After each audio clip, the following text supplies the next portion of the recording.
Nhiều người ngoài kia nói là anh tệ. Rồi mình nhắm mắt yêu luôn. Người ta nói về anh đầy đủ thứ chuyện. Rồi mình nhắm mắt yêu luôn.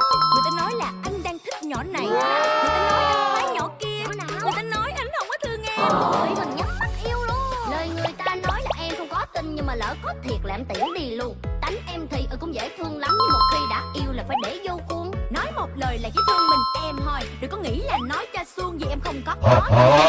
Nên là ghen